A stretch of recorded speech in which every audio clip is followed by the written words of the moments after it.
Ayan na nga guys, dahil nga naglabas ako ng video ni Pastora ng Dream Life Church, ang daming nagalit sa akin kesyo sinisira ko daw yung buhay ni Pastora, sumisira daw ako ng buhay na may buhay. Guys, naisip nyo ba na kung hindi natin ilalabas yung mga ganyang ugali ng mga leader ng isang church, mas marami silang buhay na sisirain dahil nilalaso nila yung mga kabataan dyan na nananampalataya at kapanalig nila. Sinasabi mo na adult na sila, bakit mayroon naman silang sariling pag-iisip, hindi naman sila magpapaloko. Ikaw nga naloko ng ex mo na adult ka na, sila pa kaya na teenagers pa lang.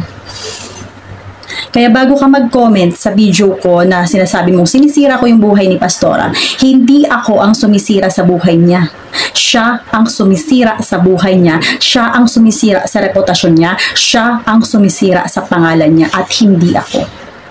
Tandaan mo, hindi ako. Unang-una uploaded ang video nila sa Facebook page nila, uploaded ang kanilang mga video sa TikTok account nila. So pag hindi natin inilabas yan, mas marami pang buhay, mas marami pang isipan ang masisira at mas marami pa ang persona na magiging katulad nila. At meron dyan nagsabi, ginagamit mo ang mga videos na ganyan para sa content mo. Yes, ginagamit ko. At hindi ko tinatanggi yan. Bakit?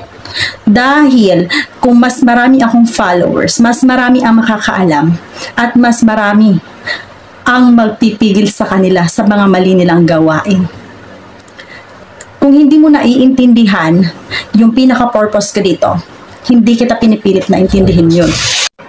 At meron pa nag-comment dyan sabi niya, ang chismosa mo naman. Yes, hindi ko tinatanggi. At paulit-ulit kong sinasabi sa mga videos ko na chismosa naman talaga ako. Pero yung pagiging chismosa ko nasa magandang paraan. Hindi katulad mo na chismosa na mapanira pa ng kapwa-tao.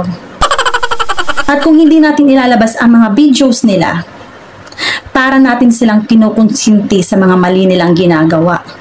Tandaan mo, marami pang katulad nila ang gumagawa niyan. At kung hindi ka naniniwala, heto panoorin mo ang isa pang video ng isa pang pastora. Minsan po nag-offering ang church. Sabi ko, ba't ganito lang ang offering ng church? Ang liit-liit. Alam mo, I really signed a check. I put 100,000 pesos kasi hindi ako makapaniwala na tayo na andito. Sabi mo, yak, ikaw nag-offering? Ang liit ng offering? Kaya naman. Ikaw ba yung nag-offering na yon? Naintindihan nyo ba yon? I tell this to people, sabi ko, yak, kayo yung nag-offering nun. Ang liit-liit. Hindi ka tanggap-tanggap sa akin. Ito yung nangyayari kapag ang ministry ay ginawa nating profession and not a vocation. Ano nga ba itong vocation? Well, vocation is a higher and a deeper calling, no? Ang vocation kasi is doing service or giving service to humanity or to others without expecting something in return, especially monetary return. Because when we do our vocation, it satisfies us, it satisfies our soul, no?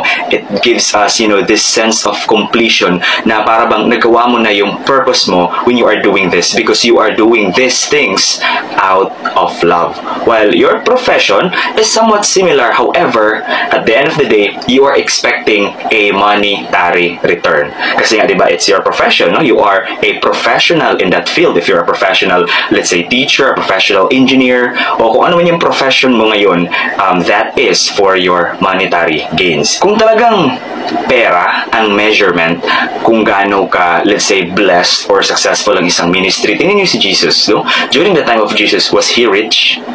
Di ba hindi? No? Yung mga apostoles niya, when they were doing their ministry, were they like, actively asking people to give them money? Di ba hindi? But they were surviving, no? Yung ministry na nagso-survive kasi may mga supporters sila na nagdo-donate along the way. And yung mga donation na binibigay sa kanila, freely given, no? Bukas sa puso. Hindi sila nagsiset ng kung anumang amount na dapat ganito malaki ibigay nyo, hindi, no? Kasi nga, you are a community, no? You support your ministers by donating or giving what you can afford, no? Sharing what you can afford to them. Nang sa ganun, makapagpatuloy sila sa kanilang ministry. But eto take note, hindi nila ginagawang negosyo yung ministry nila. In fact, the Apostle Paul, no? He is actually a tent maker. So, ibig sabihin, he is doing his ministry while doing his own business. May means and way siya kung papaano kumita ng pera nang hindi umaasa sa kanyang ministry. Kasi nga, the ministry is supposed to be a vocation. You do it out of love because that is your purpose being a minister and not because you want monetary gains from it.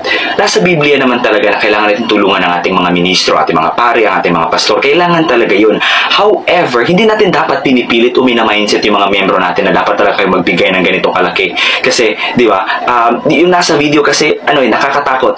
It's because, parang hinihiya pa niya yung mga tao na nagdo-donate ng, alam yun, maliliit na halaga lamang. Di ba?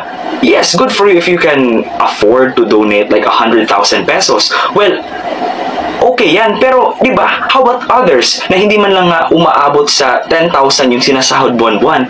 Kaya let's think about this and let us be very sensitive about this topic, dear brothers and sisters, no?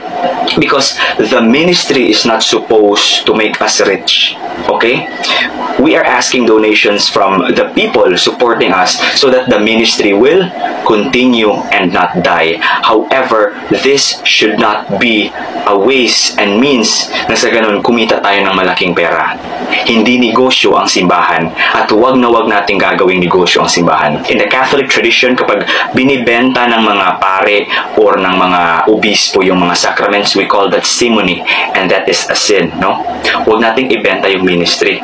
Huwag nating gawing negosyo yung ministry kasi nasa Bible din, no? Kasi yung mga bayarang pastol, kapag dumating na yung problema, kapag dumating na yung lobo, iiwan nila yung mga inaalagaan nilang mga tupa. Kasi nga, hindi naman yun sa kanila and they are not concerned about their flock because they are only paid. So dear brothers and sisters, let us ponder on that. This has been Bishop Joseph Lagumbay from the Catholic Universalist Church saying Namaste. God bless everyone. O diba, buti na lang talaga meron pang natitirang matitino sa church. Ay nako, kaya kung kakampi ka sa kanya, kung kakampi ka sa kanila, then go. It's your choice. Hindi kita pinapakialaman dyan. At syempre, wag mo rin akong pakialaman.